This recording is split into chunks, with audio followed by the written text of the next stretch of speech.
With accidentally saying something only the killer would know. Missouri Springfield PD. Old retired Jay Roth arrives seeking assistance. His pressing concern is the disappearance of his 53-year-old friend, Linda. Okay, wait, At police headquarters, 65-year-old retired Jay Roth arrives seeking assistance. His pressing concern is the disappearance of his 53-year-old friend, Linda Riley. The mystery began the day before Linda was reported missing. Alerted by the continuous Monkey rank. By the way, what is that? What is that? What is that? Okay. I don't know. That looks like a spider, low key. Whatever that is, it's not Missouri, it's Australia.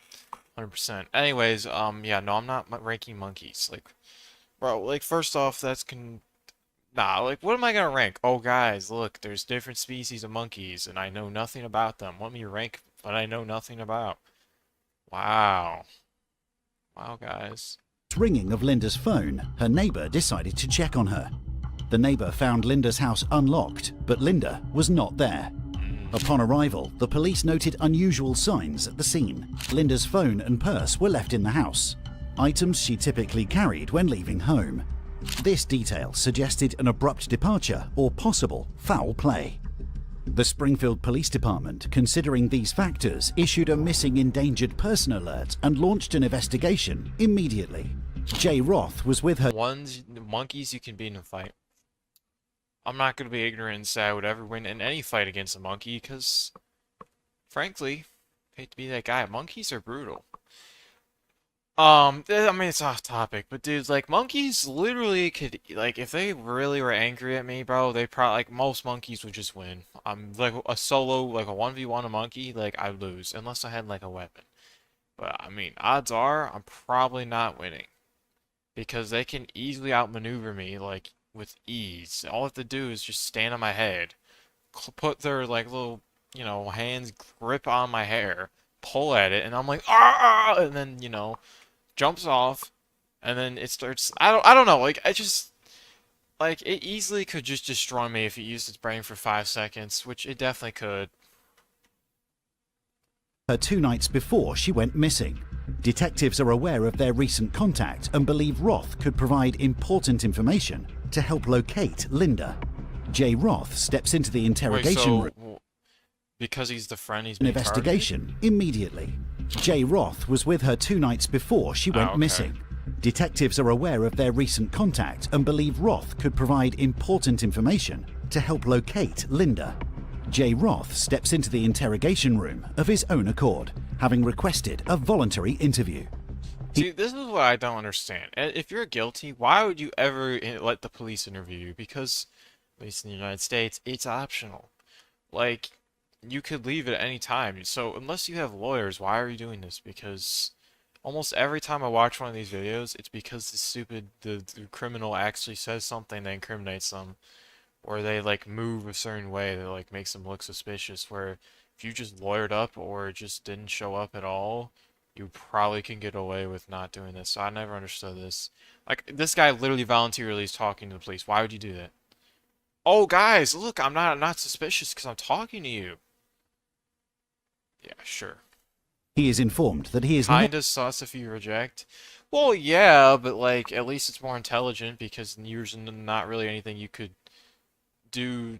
There's not anything you could say that, I don't know. I guess yeah, it does look sus, but it's also like, if you're like, for example, when you say, "Oh, Fifth Amendment," when you're getting arrested, right? I think that's the one where you don't have to speak when you're getting arrested or whatever. Like, what are people gonna say? Oh no, the Fifth Amendment makes you look sus. Like, okay. Some people, I don't know. My point is like, it's a feature of life, or at least a feature of the police. So abuse it till it becomes illegal, which it will never become illegal, ideally. not under arrest and retains the freedom to leave at any time during the interview. Last night was about 3:10. I left. She said maybe she's gonna get some cigarette, but she's tired of going to bed. Asked me if I take the garbage and I threw that in the van and took that and dumped it. And then when I got back to the house, I texted her, made it home okay. Because she's worried about me. So all this morning, she didn't answer. She does that all the time, though. Not answer. So, but I don't know. So I'm worried about her. Jay's demeanor during interviews with detectives stands out. He appears honest, genuinely concerned, and eager to assist. Yeah. Roth's earnest expressions and cooperative attitude paint a picture of someone deeply invested in finding Linda quickly. This urgency is because the chances of locating a missing person safely decrease as time progresses. Statistically, the first 24 hours are crucial. The likelihood of finding a missing person alive diminishes with each passing hour, raising concerns about their well-being. Roth's apparent eagerness to find Linda quickly could... Crime expert? Oh, but I'm never going to be a crime expert. Because, let's be honest, like, it's easy to, you know, for me to sit there and be like, hey guys, this is what I would do, or criticize people who, you know, get arrested, do something stupid. Reality is, if I was in that situation, I guarantee I would not handle that situation remotely well. So it's easy to speak in the moment, but when you're in the moment, I mean, it's easy to speak outside of the moment. When you're in the moment, you're cooked. You're not gonna be thinking straight. So, you know, everything I say is kind of just like, you know, whatever. Because I probably wouldn't even follow my own advice or what I say, realistically speaking. could be interpreted as aligning with these facts. She's stressed out a little bit about these guys who've been coming over this. One guy particularly. Who's that she was stressed about? I'm thinking the Floyd guy that come in the house the other night, drunk. So you just know him as he's a black male named I Floyd. saw him. Alright. I don't even want, I just, okay. Of course he's gotta be black, you know, that's all I'm gonna say. One time, but I don't know what, he came in the house and, You don't know Floyd's last name. no, not at all. So what did she say about that she was stressed out about? Oh man, the guy come in the house and he was halfway in the living room. She said, she kind of pushed him out the door. Somebody went out, and then that fool ass he come back over and he was drunk. Is what they said. I don't know if he was or not. So what do you think? What do you think happened? I don't know. Anything could happen with that neighborhood there. It's a bad neighborhood. There's all kind of going on over there. Okay. In an unanticipated move, the detective suggests to Jay that the concerns surrounding Linda's disappearance could be overstated. He employs this strategy to assess Jay's true level of anxiety. Is Jay genuinely as troubled as he appears? Or is his display of concern merely a facade to conceal his own involvement? Do you think that she maybe just left? No, she wouldn't leave without her dog. She was like, Okay. you know, Are her dogs still there? as far as I know, they were when I left. Could they still be there, you think? I think so. Okay. Jay made a revealing mistake. His claim that she wouldn't abandon her dogs caught the detective's attention. What? Why? At that moment, there was no possible way for him to know that the dogs were still in the apartment. That statement alone has now made Jay turn from a concerned What? What? I don't know. What did he say? mistake. As far as I know, they were when I left. Could they still be there, you think? I think so. Okay. How is that revealing? The reason why I say that is because she left, like, literally everything. So, like, when you say, oh, I'd imagine so, it's like, well, yeah, because realistically, she left her purse. Like, if she left her purse, she's not carrying a dog with her, you know? I don't know. That just doesn't make sense to me. You had a little bit of an intimate relationship. Oh, well, hold on. with an intimate- Interest in this investigation. So you guys are good friends. If she ever wanted an intimate relationship with you, you had a little bit of an intimate relationship, maybe having sex on occasion. Is that what you're talking Yes. about? Okay. Have you guys ever had any physical violence? No hitting, pushing, shoving? So this is where the problems begin, because he just admitted that they know each other, like, sexually, which means it's a lot more likely you're become, like, a suspect, because a lot of the times, the people you know the best are the people who wrong you, as in, you know, commit crimes against you. So when you say, "Oh, I know her sexually," it's like, "Oh, wow, now I know her more than just know her. I know her insides." Okay. Nothing at all like that. So just some verbal arguments is all. Yeah. Did you have anything to do with her being gone? No.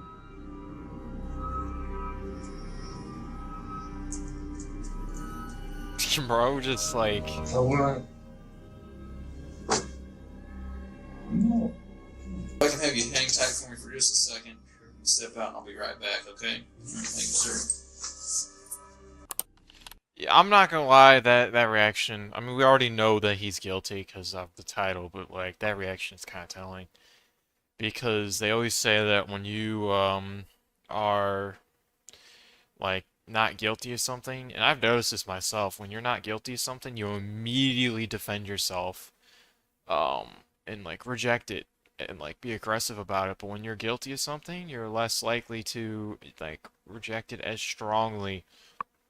The way he rejected obviously is like, no, and then he just stares off like, oh, like he's thinking. Like you shouldn't have to think if, I mean, maybe I don't know. And at the same time though, it's like if you're getting accused of like, being the reason of someone's disappearance by a police officer, you're obviously also, and you're not guilty, you're obviously gonna freak out as well. So, I mean, but obviously we know he's guilty. So, the point is basically that that is a sign, in my opinion. What do I know? Not much. I'm not a psychologist, Esper.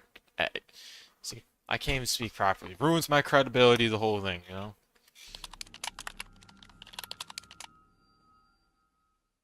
A day Wait, what did later, it say? I mean, after hours of interrogation, was released due to lack of evidence connecting him to the disappearance. Okay. But he's a suspect now. a Which is the day problem. later, Linda Riley remains missing, and the likelihood of finding her alive is diminishing rapidly. Then, unexpectedly, Jay shows up again at police headquarters, Why? Why? bringing new information to the table. There are three things actually. Her ex, he bigger, pulled her hair. She come down to the house one morning after he'd be sitting. Oh, what? There's hair on the scene? Wait. She's missing? Oh, yeah, okay. So he killed her. Okay.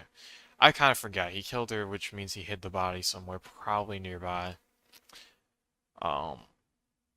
Yeah, no, yeah, I just had to think about it because it's like, why would there be hair? And he made it. See, the thing is, he's telling the story like, oh, she just walked off or had an emergency and walked away from her house. When there's hair there, though, it's not really a story that works out well. On her and tried to shoot her up, missed, and threw her in the spot. So, What are we trying to she say? always had bruises on her arm when we grabbed her. So one time, she had this guy named Roger was there. And he stayed about a week or so. But the police came to the door and he was hid in the bathroom because he was wanted. They said, I don't know his last name or anything else. I told her, you got too many weirdos coming over and stuff like that. I'm just putting things out there as possibilities. I was thinking. At this stage, the detective is becoming increasingly skeptical of Yeah. Jay's narrative. He's constructing a story with several possible suspects, which appears to be a strategic attempt to steer any suspicion. Nah, I mean, I think the big thing is, like, what is the relationship to her exactly? Neighbor? I don't even remember, because, like, why does this guy know so much? It's just a friend? And also, the fact he couldn't tell the last name to Roger. Hate to be that guy, but, like, it seems a little, very suspicious. Away from himself. Of course. You asked if I've ever hit her or she hit me. I haven't. But there was one occasion when I was I took her over to see this guy she wanted to see. We dropped her off, but he wasn't home. They said, what are you doing? Well, I'm going to take you home. I don't want to go home. Well, I'm not going to let you out here. I want out. Like, don't jump out here. Let me take you home. And she reached over to grab the horn in my hand. I went up like this, and it went in her mouth. She thought it was accident completely. Linda Why would you lodged tell a this- formal complaint against Jay, Oh. alleging assault predicated on her refusal to consent to sexual intercourse. Wait, what? Is this what he... Okay, so he's trying to defend that claim by saying that's what happened. There's no way he's trying to say his fingers No, no, I just don't believe Upon it. becoming aware of the ongoing police investigation into these allegations, Jay proactively returned to the police station with the intention of clarifying his side of the story. There's been a few people that have mentioned she was afraid of you. Do you know why they would tell us that? Wait, so what did the fingers up her...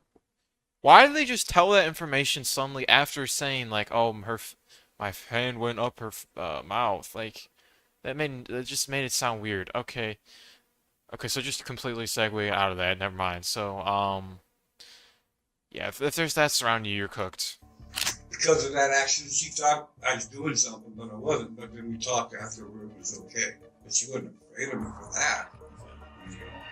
What do you say to some of these people that kind of have said that she's scared of you, that you've been violent with her? I haven't been violent with her, and I don't know where that comes from. You don't know why those people would say that?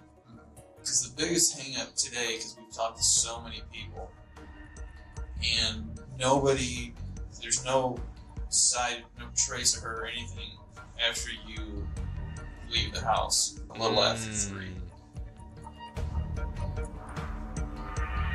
How do we, where do we go from there? Hang on 1 second, I'll be right back. We'll get you out of here in just a minute, okay? Following his second interview, Jay was again released to return home. There's no way he as the returns for a authorities third found time. no compelling evidence to justify his continued detainment. Although Jay may perceive his repeated release as a sign of the detectives' belief of his innocence, the truth is that their suspicion towards him is actually increasing. I love how this guy literally could not have, like, literally twice he showed up, and both times he made it worse. And he doesn't even realize. I guarantee what's about to be followed up in this, like, next 30 seconds. He showed up a third time. And if he does that, I'm genuinely just lost for words on how stupid you have to be to do that. Why the hell would you ever... I would, even if I was innocent, I would never, like, willingly talk to police. Because, well, for me personally, police scare me, but... I don't even know why police scare me, they just do. That's a whole different story. But you just never talk to police because you never know what you could say that could potentially, incriminate yourself. Like, imagine if I don't know, punched someone randomly on, like, a random Saturday. And then in this random conversation with the police officer, like, 5 months later, I talk about, oh, I punched this guy. Oh, now you're charged with assault? I mean, it's really weird. No, that's a horrible example, but, could happen. Why would you ever bring up why, you're punching a man for fun on a Saturday night? Who knows? But you never know. 3 days later, Jay Roth was called in again to the police station to undergo a polygraph test. For someone eager to help, like in the case of a missing friend, He's gonna reject. agreeing to a polygraph can demonstrate their concern and willingness to cooperate. Realizing this, Jay Roth has agreed to take the polygraph test. Oh my god. Jay, I'm the polygraph examiner here with the police department. They called me, said that you were interested in taking a polygraph exam in reference to their investigation with Linda. I'll walk you out. Hold on. If you look straight ahead for me, Jay, I'll get you dialed back in and we'll begin. Nah, I mean, to be fair, I feel like polygraph tests, we all know they're not reliable. I mean, there's a multitude of reasons for that. The main reason being is because it tracks heart rate, basically, as the way of telling if you're lying. But the problem is you can get around that by, like, having an abnormal heart rate naturally. So it just looks like you're constantly, like, on edge. Or B... Well, the thing is, it basically, I saw a video, actually, it said something about, like, I forgot, like, you're supposed to, like, crunch your hand into a fist like this and hold, like, really hard. And then apparently they'll spike your heart rate up, and then, when you tell a lie, you're supposed to, like, let go of that crunch and your heart rate will drop. And apparently that's a way to get around it. I don't know if that works, but the fact that that's a feature that someone's, like, made a video saying you can get around it is a problem. If only there was technology that could read the brain. Just kidding. Please, I really hope in the near future we do not have technology that reads the brain, because frankly, like, my brain, guess what? Those thoughts, they're private for a reason. Because they're not for anyone else. Like people like think like mind reading is such a cool superpower, guys. Like when you ever get asked like what's the cool superpower, some people say mind reading. I'm just sitting there going, no, you do not. You do not want to do that because there's so many sick freaks out in the world. And even someone like me who's not even that sick of a freak. I don't know why I say that like I am a freak, but the point is you know, you maybe once in a while you'll catch me thinking stuff in public where you're like, what are you thinking? Like I know there's been cases where I'm like, dude, if someone read my mind right now, they'd be so concerned. Um, I can't even think of what I was thinking. But the point is, like, if is I think there's always moments where people think things are just you don't want to know. You know? I don't know why people. Oh, I want to read minds. Are you physically responsible for Linda Riley's disappearance from her residence on February 27th, 2012? Did you physically remove Linda Riley from her residence on February 27th, 2012? Did you physically cause the death of Linda Riley on February 27th, 2012? In the first 2 interviews, Jay came across as surprisingly relaxed. He sat back in his chair, showing a lively and friendly demeanor. Yeah, the way he's saying However, no is as the investigation like, crazy. evolved and Jay was looked at as a prime suspect, the gravity of his situation appears to have dawned on him. Jay sits alone, waiting for the results of his polygraph test to arrive. He looks completely dejected and worn out. Moments later, the detective enters the interrogation room. The detective updates Jay on the investigation, explaining that search warrants have been issued for his van and home. Oh. Well, we got the results back, Jay, and it's kind of what we both knew. You failed it pretty bad. So Pretty bad. yeah. So let's just cut to the chase. Tell us what happened. Let's get this over with. It's been a long day for us all. Our crime scene technicians, they're out at your house. They've been serving a search warrant at your house pretty much all day. And there's some more stuff that's been located at your house that's, again, it's not looking good for you.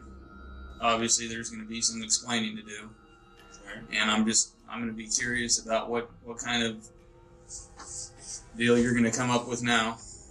We need to get this over with. Quit these games. We know something happened. How it happened, I don't know. And that's what I'd like is your reason. Did she come after you? You know, maybe something happened that wasn't good. Whatever it is we need to know, Jay. Wait, so is he confirmed guilty though? I actually think this is a crazy tactic because he wasn't. If he was guilty, he'd be arrested right now, right? So they're trying to make him confess. Oh my God, that's actually crazy work. They're trying to make him confess that he did it and why he did it by basically saying, "Hey, we know," but they don't actually know because he would be arrested. He would not be sitting here unless no, because he would have said like, "Hey, you're under arrest. You can't leave." That's crazy work, honestly. You need to tell us. And a mistake occurred. We all make them. Yeah. Okay? And that's all that it was, Jay. That's all that it was. It was a simple mistake. One that, you know, let's just deal with. Okay? I know you did not go over there with the intent. It was a mistake. It was a freak occurrence. Okay? That's what it was. It's just a freak occurrence. I know that's what it was. It just was a freak thing, wasn't it? Yeah. You know. Even after the confession, there's a concern that Jay would change his mind in the future and claim that this was a false confession made under duress. Therefore, Wait, that's a the feature? detectives need Jay to lead them to the body, providing Alright, okay. That's not gonna happen realistically. There's no way he would do it. Oh my God, there's no way I'm about physical to witness evidence this. that the murder did, in fact, take place. We were talking on the couch and so get along just fine, you know. And we were talking about her getting out of there, like I said. And I don't know. Just things happen. Didn't mean to do anything. So then why are you having people stay over that are hurting you and like that, or she got mad at her, like said she don't talk. I guess a scuffle a little bit and stuff. banged her head. Mm. So I took it over to the So, house. like, what is this evidence of, though? Am I missing something? Like, this is used as evidence. What's the evidence? That? I guess you would have mattered what I thought of her. And she went and just smacked me. I said, you don't need to be doing that stuff like that. She tried to holler at me. And I smacked her and she fell and hit her head. I feel like she didn't come around. It hurts me so much. No, it does. No, it does. So you're really truly caring. You do it. I know. Bro, you know, the worst job ever would be in being a detective's shoes. Because once you find out, oh wow, this guy actually did it, like, now you know you're alone in a room with a guy who committed a crime. In this case, murder. That would make me so uncomfortable, bro. Like, oh, yep, and now I'm sitting by myself in a little small room with this guy who killed someone. Like, oh golly. I don't know how, and this guy's like feeding him on, like, oh yeah, I understand. No, you don't. It's crazy. We do have a pretty good relationship.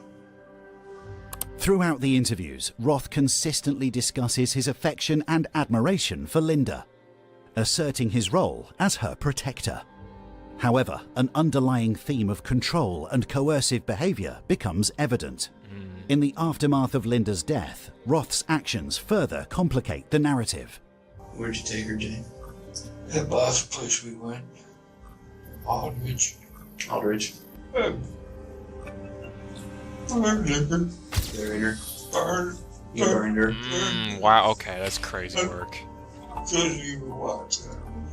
Maybe stick. I didn't know what to do. Is she still out there? No, whoa. That does not what I thought it was. Couldn't even. Hold on, what is that literally her? Oh, no way. No way, You bro. burned her. That's literally on Google Earth, like, because he was literally showing Google Earth like 5 seconds ago. That's crazy. Oh my god. I don't understand how people get into this situation. Like, why would your first instinct not be, hey, I'm gonna call the ambulance? Because if you actually loved her, you would actually go, oh, I'm gonna take her to the hospital. Or see if she can possibly be alive, or like, revived or whatnot. No, instead you just decide, oh, no. I don't get it. Couldn't even watch that. Maybe stick. I didn't know what to do. Is she still out there? Look at that, like, that's crazy. What's left? What's left? Yeah. Are her bones still out there? I don't know. I don't do anything. Did you take any of her bones with you? No? What would you think about taking us out there and showing us exactly where it is? That way maybe we can... I figured you would. I think Where's you're the right. skull? That's the real question. Yeah, where is the skull? Bro, what? How's it missing? Or whatever, I don't know. I figured you would. I think you're right.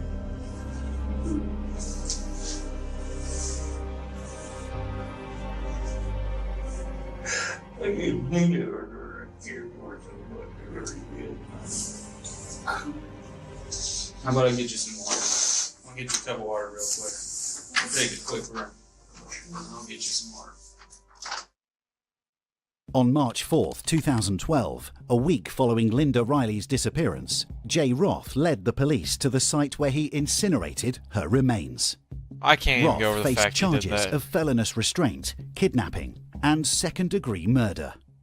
The second-degree murder charge was due to the lack of premeditation, not meeting the criteria for first-degree murder. During sentencing, wow. Roth's attorney argued that a maximum penalty of only 10 years should apply. What? Okay. I don't understand how these lawyers, the defense, like, really is arguing that. Like, how could you sit morally and be like, yeah, 10 years, that's all he needs. you know, should be the max. How do you argue that morally? Like, I know you probably go home and drink 5,000 like beers to like ache the pain you feel mentally. I don't know. because of his client's age and ill health. But the circuit court judge firmly disagreed, saying Roth was a danger to women and children. In July 2013, Roth was sentenced to life imprisonment in Missouri, which means 30 years. He must Wait, serve what do you mean? You mean it means 30 years? Life means 30 years? How does... Repeat that for me. to life imprisonment in Missouri, which means 30 years. He That must doesn't even make sense. This whole time life in prison just means there's a certain, like, there's not... It's not just endless. It's literally got a cap limit. Like, what? serve 40% of that sentence, making him 78 before he is eligible for parole. Wait. 78 when he gets out. So, wow. Oh, that makes sense. Wait, let me look at him again. Oh, yeah, I thought he had a lot more gray hairs. He didn't. Just aging a little fast. It doesn't even matter. Who cares?